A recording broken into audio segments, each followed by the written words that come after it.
Market में आई शानदार तेजी। सिर्फ 3 ही दिन के हफ्ते में निफ्टी में 4.5% का रिटर्न, मतलब 1000 पॉइंट की रैली निफ्टी में, और 6% का रिटर्न बैंक निफ्टी में आई है। टैरिफ वॉर की अनसर्टेनिटी के बीच मार्केट ने जो छलांग लगाई है, जितने भी मंदी करने वाले थे सबको आज खून के आंसू रोना पड़ रहा है।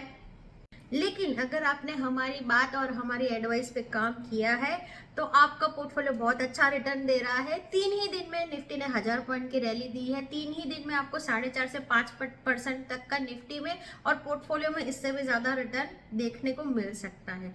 तो क्या आने वाले समय में भी ऐसी वॉलेटिलिटी रहेगी? क्या मार्केट वापस गिरेगा या यहाँ से ऊपर जाएगा?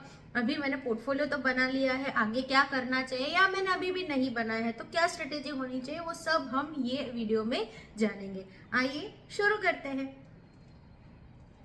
सबसे पहले बात करें तो एफआईआई ने ये हफ्ते 14,000 करोड़ का बाइंग किया है।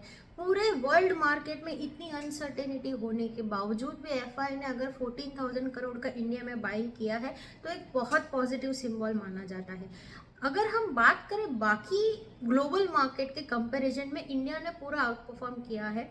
डाउ और कई कई यूरोपियन मार्केट ये हफ्ते माइनस रहे थे, जबकि इंडिया ने आउट परफॉर्म किया है और 4.5% की तेजी इस बार अपने निफ्टी के अंदर देखने को मिली है। दूसरी बात करें तो अभी सबके दिमाग में ये टेंशन है कि ये जो यूएस का टैरिफ वॉर जो चल रहा है उसमें इंडिया कहाँ फिट हो। अगर यूएस और इंडिया टैरिफ वॉर की बात करें तो अगले वीक यूएस प्रेसिडेंट इंडिया के दौरे पे आने वाले हैं, जहां पे वो 4 दिन इंडिया में रहेंगे। और माना जाता है कि नरेंद्र मोदी ये 4 दिनों में यूएस प्रेसिडेंट से बातें करेंगे और इंडिया के हालात और अच्छे करने के लिए ये सारे स्टेप्स लिए जाएंगे। दूसरा, अगर यूएस और चाइना के बीच में ट्रेड वॉर अगर ज्यादा भड़कता है तो उसका सबसे बड़ा बेनिफिशियल इंडिया रहेगा, क्योंकि चाइना +1, अगर चाइना का सब्सटीट्यूट की बात करें तो इंडिया है। इंडिया के पास लेबर है, रिसोर्सेस है, और वो भी क्वालिटेटिव लेबर है यहाँ पे। तो अगर चाइना और यूएस के बीच में ज्यादा तनाव बढ़ता है तो उसका बेनिफिट भी इंडिया को ही मिलेगा। इसीलिए आप देख पाओगे कि बाकी ग्लोबल मार्केट के कंपैरिजन में इंडिया ये हफ्ता पॉजिटिव बंद हुआ है। बाकी ग्लोबल मार्केट 2-3% माइनस में बंद हुए, जबकि इंडिया 4.5% प्लस में बंद हुआ है। पिछले हफ्ते एक बहुत ही अच्छा न्यूज आया है, वो है अबव नॉर्मल मानसून। 104% मानसून रहने की संभावना इस साल जताई गई है। भारत अभी भी कृषि प्रधान देश है। बहुत सारे रूरल एरियाज में अभी भी डिपेंडेंसी खेती के ऊपर ही रहती है। तो ये एक बहुत अच्छा रूरल साइड की डिमांड बूस्ट करेगा, और ये जो रेट कट का बेनिफिट आएगा वो और आगे जाके और मिलेगा। नोमुरा ने ये रिपोर्ट दिया है कि हो सकता है ये न्यूज के चलते आरबीआई पूरे साल के अंदर 100 बेसिस पॉइंट, मतलब 1% तक रेट कट कर सकता है। अगर रेट कट होगा तो अगेन वो इकोनॉमी को बहुत अच्छा बूस्ट मिलता है, क्योंकि लोगों को सस्ते तरीके पे लोन, बिजनेस लोन मिलते हैं और वो कंजप्शन को बूस्ट करता है। तो ये सारी पॉजिटिव न्यूज़ मार्केट को आने वाले समय में बहुत अच्छा बूस्टअप देगी। दूसरा, अभी Q4 रिजल्ट आना चालू हो जाएगा। बहुत सारी बड़ी कंपनियों के नतीजे आने चालू हो गए हैं।